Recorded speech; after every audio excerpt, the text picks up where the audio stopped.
Hello guys. तो अब शाया किसी तरह से यीबू को तलाश करती हुई एक स्टोर पर पहुंच जाती है। देखती है तो वहां पर वो अपना हुलिया बदल कर लाइव स्ट्रीम कर रहा था कुछ प्रोडक्ट्स को प्रमोट करने के लिए।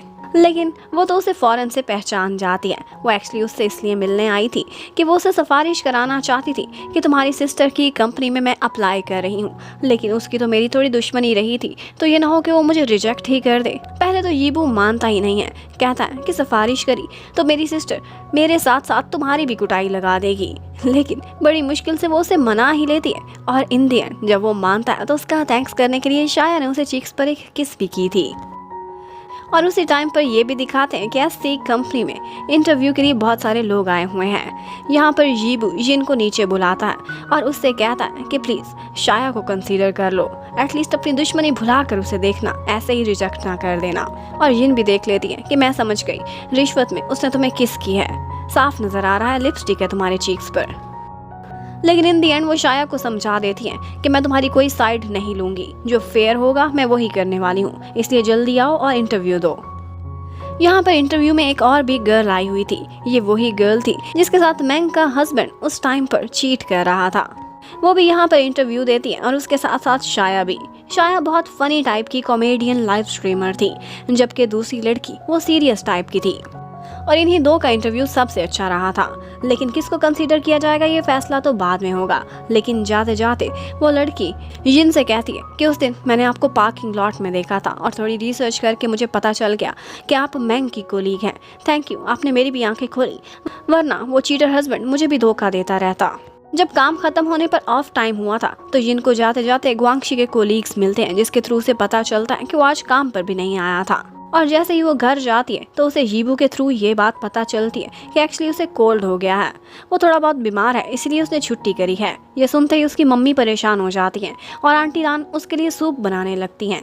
यहाँ पर जिन भी उनकी हेल्प करती है और उनके साथ ही आती है। ग्वांगशी अपनी मम्मी को देखकर तो खुश हुआ था, लेकिन उसे एक आशा थी कि काश जिन भी साथ आ जाती। लेकिन आंटी लान कहती है वो साथ तो आई थी, लेकिन फिर डाउनस्टेयर ही रह गई, कोई इंपॉर्टेंट कॉल कर रही थी। अब मम्मी अपने बेटे के लिए खाना बना कर लाई थी, वो दोनों इकट्ठे खाना खाते हैं। यहाँ पर बातों बातों में आंटी लान कहती कि जिनका जब से जर्लिन से ब्रेकअप हुआ है मैं उसके लिए बहुत परेशान हूँ। वो कितनी परेशान होगी और डर के मारे अपने डैड को भी नहीं बताती। तो आगे से ग्वांगशी कहता है ममा आप ऐसा करें ना, उसके लिए एक अच्छा सा लड़का तलाश कर दे, कोई और उसकी लाइफ में आएगा तो पिछला गैप खत्म हो जाएगा। और आंटी लान सोचने लगती है कि वो मेरी ये बात मानेगी ही नहीं। लेकिन ग्वांगशी कहता है सीधी तरह से घी ना निकले तो उंगली टेढ़ी क्यों नहीं करती आप, और उनको एक आइडिया दे देता है।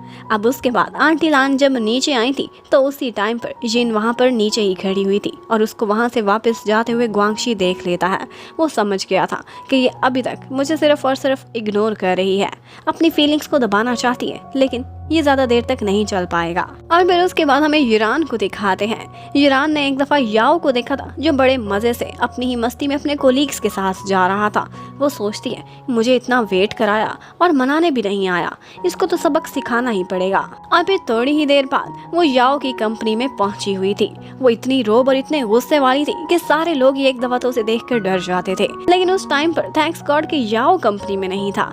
वो उसके लिए एक गिफ्ट छोड़कर चली जाती है। सब हैरान थे कि हमने समझा था याओ सीधा साधा मलंग सा बंदा है, लेकिन उसकी पहुंच तो बहुत दूर तक है। ईरान जैसी टेम्पर वाली लड़की उसने पटा ली और वो भी उसे एक लिमिटेड एडिशन का परफ्यूम देने के लिए आई है।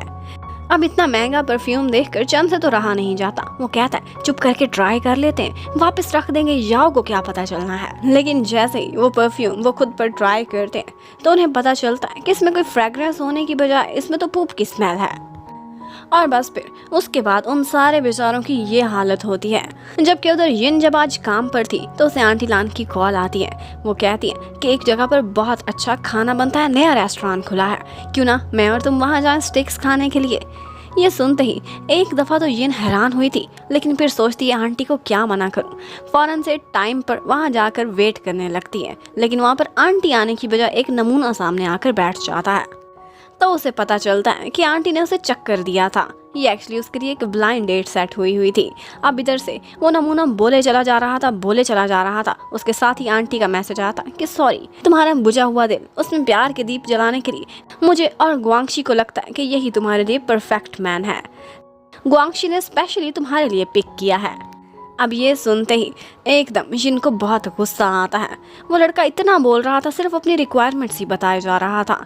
तो आगे से जिन गुस्सा करती है, उसे 2-4 बातें सुनाती है और वहाँ से निकल जाती है। अब फौरन से ग्वांगशी को मैसेज करती है कि तुम्हारी जुर्रत कैसे हुई, अब ये याद रखो तुम्हें सबक सिखाने के लिए मैं तुम्हारे घर पर आ रही हूँ। और अब ग्वांगशी भी बैल्कनी में खड़ा उसी का ही वेट कर रहा था। जिन उस पर पहले तो गुस्सा करती है कि ऐसा नमूना तुमने मेरा फ्यूचर हस्बैंड चूज किया है, तुम्हें किसने अधिकार दिया। और थोड़ा गुस्सा निकालने के बाद कहती है मुझे किसी और की कोई ज़रूरत नहीं। ये देखते ही ग्वांगशी उसे हक कर लेता है और कहता है कि आंदा मुझे ब्रदर मत बुलाना, मैं तुम्हारा भाई नहीं बनना चाहता। और अब फाइनली जिन भी मेल्ट हो जाती है और कहती है मैं भी तुम्हारी सिस्टर नहीं बनना चाहती। अब चंद घर पर नहीं था तो ग्वांगशी उसे अंदर ले जाता है। यहाँ पर जिन देखती है कि उसने उसका ब्रोच भी संभाल कर रखा हुआ है और उसकी बहुत सारी निशानियां भी अपने पास रखी हैं। वो ये देखकर बहुत टची फील करती है। यहाँ पर बातों ही बातों में वो एक दूसरे के काफी क्लोज आ जाते हैं, लेकिन ग्वांगशी उसे अपनी पहली किस करता इससे पहले ही बाहर से आंटी लान बेल बजाने लगती हैं। और ये देखते ही जिन बहुत घबरा जाती है, फौरन से अपने जूते वहाँ से गायब कराती है और जाकर कमरे में छुप जाती है। लेकिन आंटी लान भी आज पूरी तैयारी से आई थी। कहती है कि बेटा मैं तो तुम्हारा कमरा साफ करने के लिए आई हूँ। सीधी वो कमरे में पहुंच जाती है, लेकिन थैंक्स गॉड जिन पहले ही जाकर कबर्ड में छुप गई थी। अब वो उसके कपड़े रैप करती है और कहती है मैं कबर्ड में लगा देती हूँ। अब ग्वांगशी बहुत मुश्किल से अपने आप को रंगे हाथों पकड़ने से बचाता है और फिर अपनी मम्मी को दूसरी ही बातों में लगा देता है। यहाँ पर आंटी लान जिन के बारे में जिक्र करने लगती हैं। कहती हैं कि वो बहुत प्यारी बच्ची है। पता है बचपन में वो बहुत छोटी थी जब उसकी मम्मी की डेथ हो गई थी, और अब जैसे ही वो बड़ी हुई है उसने अपनी फैमिली रिस्पॉन्सिबिलिटी संभालनी है। सारा दिन काम करती है, अक्सर ओवर टाइम भी करती है, लेकिन कभी किसी से कोई शिकवा नहीं किया। और अब वो परेशान है कि उसके डैड कितना गुस्सा करेंगे जब पता चलेगा कि जर्लिन से वो ब्रेकअप कर चुकी है, उसकी शादी की एज निकलने वाली है।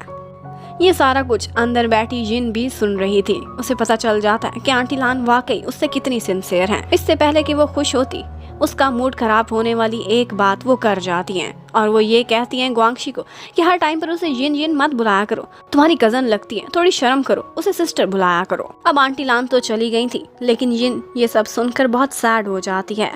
वो तो कबर्ड से बाहर निकलना ही नहीं चाहती थी, तो ग्वांगशी उसके साथ ही कबर्ड के अंदर बैठ जाता है और वो उससे कहने लगता है कि तुम जैसा फील करो जब फील करो, मेरे सामने कुछ छुपाने की कोई जरूरत नहीं। अगर तुम रोना चाहो रो सकती हो, हंसना चाहो हंस सकती हो, जिद भी कर सकती हो, सेल्फिश भी हो सकती हो। जस्ट बी योरसेल्फ, ये याद रखना मैं हमेशा तुम्हारे साथ खड़ा हुआ हूँगा। एक्चुअली ये सब सुनने के बाद बहुत परेशान हो गई थी कि उसकी फैमिली ये सब एक्सेप्ट कर पाएगी कि नहीं, और क्या आंटी लान उसको अपनी बहू के तौर पर स्वीकार करेंगी, क्योंकि उनका क्राइटेरिया था कि उन्हें अपने बेटे के लिए एक बहुत ही यंग सी लड़की चाहिए। अब इतने में जिन को उसके डैड की कॉल आती है घर पर बुलाने के लिए, और वो जल्दी जल्दी में वहाँ से जाने लगती है, लेकिन ग्वांगशी उसे रोकता है, एक हक करता है और कहता है ये जो भी डिफ़िकल्टीज़ हैं बस तुम मेरे साथ खड़ी रहो, हम दोनों इकट्ठे फेस कर लेंगे। और फिर इसके बाद वो अपने घर चली जाती है। जैसे ही वो पहुंचती है तो उसे कॉल्स आने लगती हैं ग्वांगशी की। वो उसे वीडियो कॉल कर रहा था, लेकिन वो अपना मेकअप रिमूव कर चुकी थी। तो यहाँ पर उसे आइडिया आता है, वो फौरन से अपने फेस पर एक मास्क लगा लेती है। उसे कहता है कि अब तो मेरे पास अधिकार होना चाहिए तुम्हें बिना मेकअप देखने का। लेकिन जिन भी मजाक करने लगती है कि इसके लिए तुम्हें सब्सक्रिप्शन खरीदनी पड़ेगी। यहाँ पर ग्वांगशी उसे कहता है कि तुम बिना मेकअप के भी उतनी ही सुंदर लगती होगी जितनी तुम वैसे लगती हो, तुम चाहे बूढ़ी भी हो जाओ मैं तब भी तुम्हें इतना ही प्यार करूंगा। अब वो दोनों इकट्ठे वीडियो कॉल पर बातें कर रहे थे कि यहीं पर ये पार्ट खत्म होता है। Thank you for watching, stay connected, bye bye.